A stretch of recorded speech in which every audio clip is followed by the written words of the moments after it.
wasn't his fault, folks. Simeon Varlamov did his best, 39 saves, yet the Caps go down 3-2 to the Penguins last night in Game 3. The series has taken a funny turn. We're going to talk about it right away. Opening up, we're going to go to Dmitry Chesnokov, who covers the Caps. He's on all over that Russian perspective. And we're going to talk, first of all, about Varlamov, folks, because the guy has been outstanding. He's given really the strongest reason why the Caps are even up 2-1, let alone still have a chance to take this series and get back control when we go to Game 4 tomorrow night. Now, I got to ask you, Dmitry, you had an interesting take about Varlamov. He's really playing a lot. He's 21 years old. Back-to-backs coming for Game 4 and 5. Do you believe that he might have to rest one of those games and we might have to see Jose Theodore? Absolutely. that's what actually I'm afraid of, that the next game is crucial. The Caps have to win it because they're faced with the decision of who they're going to play in the back-to-back. You know, it's 50 shots. I don't think there's enough time for him to recover and play the next night. And then you have Jose Theodore, and a lot of fans you know what a lot of fans think about that. You know, on that, if they do have to go to Jose Theodore, can he step in and perform? And I got the other second question that would be, then they better win Game 4 Friday night, because that becomes definitely a must-win, does it not?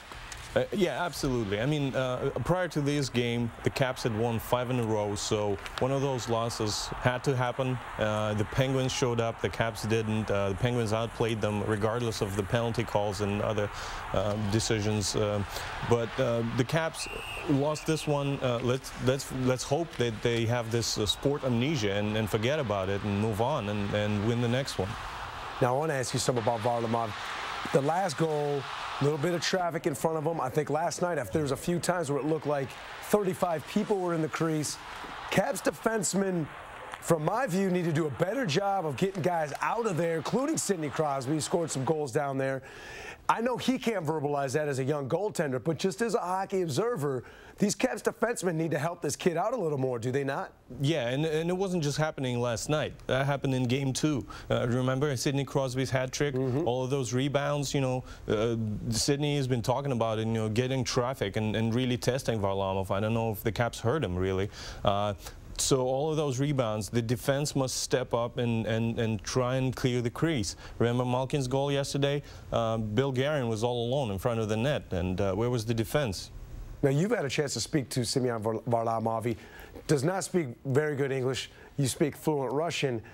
Did you ask him about the cheap shot specifically that he took at the end of Game 2, and what were his thoughts on that from Chris Krunitz from the Pens? He downplays all that. Remember the cheap shot by Sean Avery? Yeah, he talked about it a little bit, and he said, well, my job is to catch pucks. I don't want to discuss it, and that's what he's concentrating on, because I'm sure the Penguins, as well as the Rangers before, the Penguins are trying to get under his skin, unsettle him a little bit, because look at the type of game he's showing. He's just standing on his head every game, and that's just simply not working, and I hope it won't work in the future.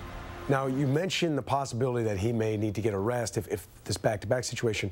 Interesting thing, though, Bruce Boudreau made a point of saying he doesn't talk to the kid, doesn't probably feel that he can anyway. If there is no communication there, do you think Boudreau on his own will make that decision, or will that have to be verbalized to him? I don't know that he trusts Jose Theodore, which is why he made the change in the first place. What are your thoughts on what Bruce Boudreau feels? Well, Bruce Boudreau has a team of other coaches. Let's not forget Dave Pryor, who is a goaltending coach who talks to Simeon. So Simeon is going to know. He will know what the decision is, and you know, I'm sure the coach is going to talk to him. And you know, if he's faced another 40-shot game, you know, you just know that he probably won't have enough time to recover fully to perform really well in Game 5 on Saturday. This could be a big game Friday night. Now, interesting part about last night's game. Cavs were outshot 42-23. They were out-hit 44-31. They were dominated. They were fortunate to get to overtime because Varlamov was great.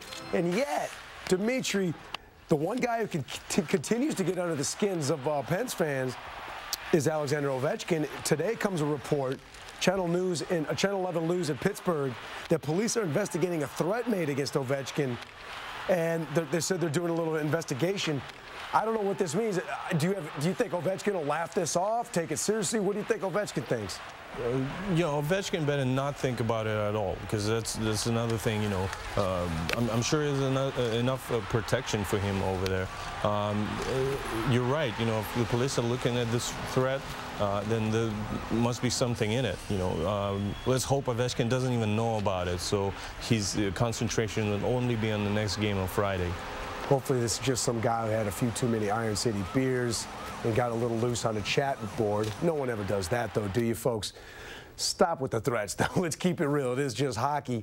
Let's go back to this game 4, because this is a weird series. They're up 2-1, the Caps, but it sort of reminds me of the last series where they were down 3-1 to the Rangers, yet it was pretty clear the Caps were the better team.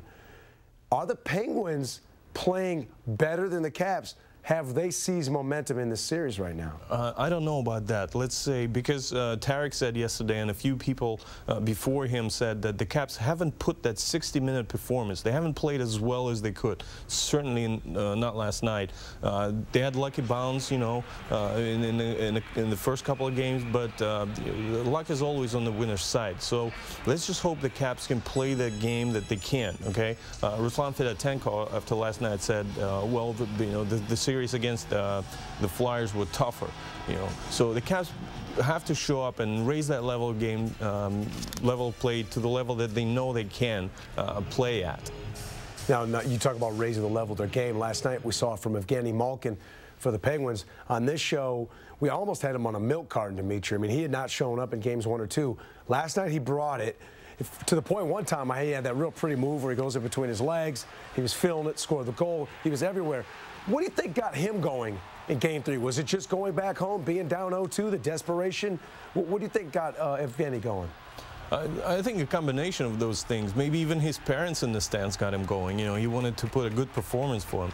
But Evgeny is a professional. He knew that his performances in Game 1 and 2 was subpar, and he just showed up yesterday. You know, he did everything. You know, Sidney Crosby was kind of, you know, not very noticeable, but he was still a presence. So Evgeny Malkin just took over. You know, the Caps need somebody else to stand up as well, like Alexander Semin, who only has 3 assists, I believe, in this series and had 5 goals in the previous series. So the Caps need him to contribute as well. All right. Well, there it is, folks, from Dmitry Chesnokov. Dmitry, good job, man. We'll see what happens in Game 4. Appreciate you coming in. Thank you. All right. Now, you've heard from Dmitry, folks. You've heard from me. We want to hear from you.